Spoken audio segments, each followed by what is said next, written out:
We will move to second round. Senator Moody, welcome.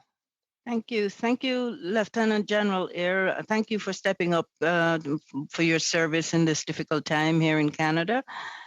My question is related to Senator Simon's question around radicalization in the armed forces, and it relates to the level of understanding that you currently have within the military. Last fall, you signed orders to crack down on hatred and extremism in the armed forces.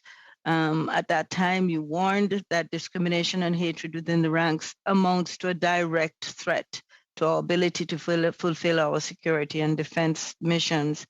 Can you provide us with an update? And I'm looking for an update primarily around the scope of the threat within the armed forces, and data, if you have any data and reporting that has been produced to assess and evaluate the scope and depth of the problem that you just spoke to, and Senator Simons asked a question around. And anything that's beyond that 2019 internal investigation that perhaps led you to your decision to put in place those orders. Thank you. No, Madam Chair, thank you for the question. So the important thing that order, and it did stem from an armed forces order several months before, was to put a definition to what is hateful conduct. So if you can define something, you can identify it. And so first and foremost, it did that. Lots of external consultation to ensure we get it right. And then it explained a spectrum of behaviors. And so right from unacceptable comments to membership in violent extremist organizations, and that spectrum. And it's important to understand that spectrum because that is one of the factors when we deal with individuals who are found to have committed actions along that spectrum. We need to take a look at how long they've been with us for. And it's something that I call where's the threshold of redeemability.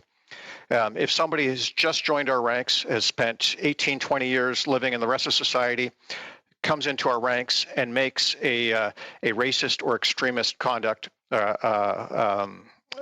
commentary or comment, can we redeem that individual, or is that individual beyond that threshold?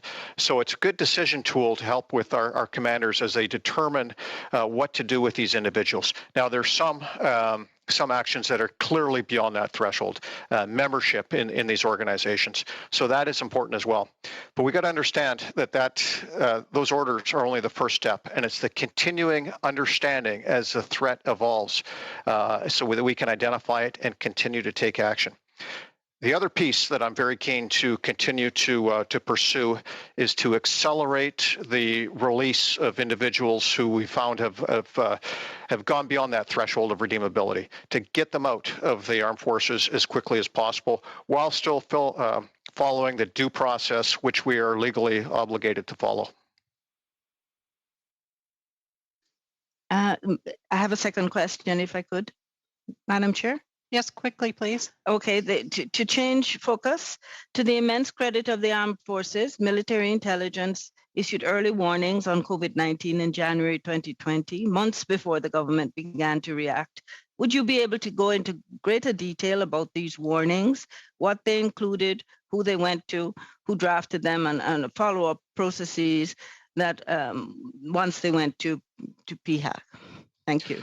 So, Madam Chair, I don't have the exact details that you're asking for there, but I can say that from an intelligence perspective, we continue to scan the horizon looking for emerging threats around the world. We are very well tied in with our international partners, most importantly, the Five Eyes intelligence sharing arrangement, which is extremely important for our national security.